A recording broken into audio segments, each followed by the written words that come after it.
আসসালামু আলাইকুম। আশা করি আপনারা সবাই ভালো আছেন। আজকে আমরা ব্রিদান 89 সম্পর্কে দু একটি তথ্য জানব। যারা আমার চ্যানেলটি এখনও সাবস্ক্রাইব করেন নাই, সাবস্ক্রাইব করার অনুরোধ করছি। বাংলাদেশে এখন বোরো মৌসুম চলছে। বোরো মৌসুমে সবাই ধান চাষাবাদ করবেন। তবে কোন ধানটি চাষাবাদ করলে আপনাদের জন্য সবচেয়ে উপযোগী এবং উপকার হবে, সেই ধানটি হচ্ছে ব্রিদান 89। ব্রিদান 89 সাধারণত যে অঞ্চলে 28 এবং 29 ধানটি চাষাবাদ করা হয় সেসব অঞ্চলেই হয়ে থাকে। চলুন ব্রিদান 89 সম্পর্কে আমরা এই ধানের বৈশিষ্ট্য, ফলন, সেচ ব্যবস্থাপনা, রোগ বালাই দমন ইত্যাদি সম্পর্কে তথ্যগুলো জেনে নিই।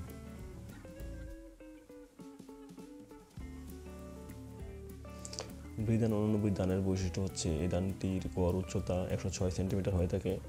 এই জাতের কাণ্ড শক্ত, পাতা হালকা সবুজ এবং টিপ পাতা চওড়া হয়ে থাকে। ধানের ছড়া লম্বা, পাকার সময় কাণ্ড ও পাতা সবুজ থাকে বিদায় শালুক সংশ্লেষণ প্রক্রিয়া অব্যাহত থাকে, ফলে শীষের গোড়ার ধানও পুষ্ট হয়। এর জীবনকাল ব্রিদান 29 এবং ব্রিদান 28-এর চেয়ে 3 থেকে 5 দিন আগাম হয়ে থাকে।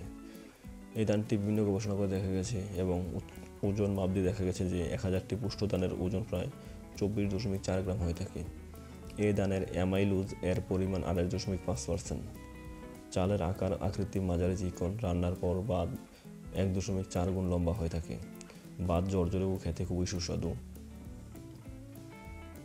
জীবনকাল হচ্ছে এই ধানটির 154 থেকে 158 দিন, আর প্রতি হেক্টরে গড় 8 টন পর্যন্ত ফলন দেয়। উপযুক্ত পরিচর্যা পেলে প্রতি হেক্টরে 9.7 টন অথবা হেক্টর পর্যন্ত ফলন দিতে সক্ষম। চাষাবাদ পদ্ধতি যদি বলতে চাই, স্বাভাবিকভাবে আপনারা যেভাবে অন্যান্য ধানের চাষ করে থাকেন, অর্থাৎ অন্যান্য ধানগুলো যেভাবে চাষাবাদ করে থাকেন সেভাবে চাষাবাদ করবেন। আর জমিতে আগাছা মুক্ত রাখবেন। রোপণের 40 থেকে 45 দিন পর্যন্ত জমি আগাছা মুক্ত রাখলেই ফলন ভালো পাওয়া যায়। সেচ ব্যবস্থাপনা বলতে গেলে, যেহেতু বড় মৌসুমের ধান, জমিতে পানি রাখাই বাঞ্ছনীয়। জমিতে পানি রাখার চেষ্টা করবেন।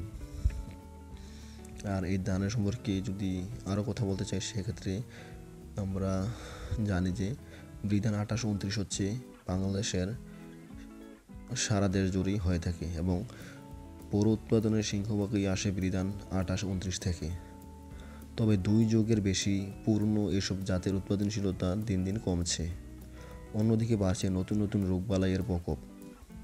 বিকল্প হিসাবে উচ্চ ফলনশীল জাতের নতুন নতুন ধান চাষের চেষ্টা চলছিল অনেক দিন ধরে। এর মধ্যে সবচেয়ে আশা জাগানো নতুন জাত হিসেবে উঠে এসেছে B89 ধানটি।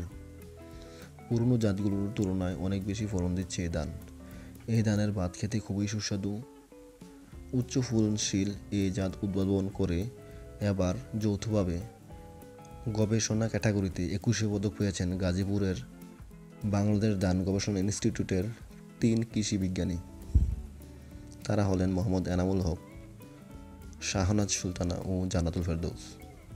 তো পুরো ভিডিওটি দেখার জন্য এবং কথাগুলো শোনার জন্য আপনাদেরকে ধন্যবাদ জানাচ্ছি। আশা করি আমার চ্যানেলটি সাবস্ক্রাইব করবেন, পাশে থাকবেন এবং সর্বোপরি আপনাকে সালাম জানিয়ে আমার ভিডিওটি শেষ করছি। আসসালামু আলাইকুম।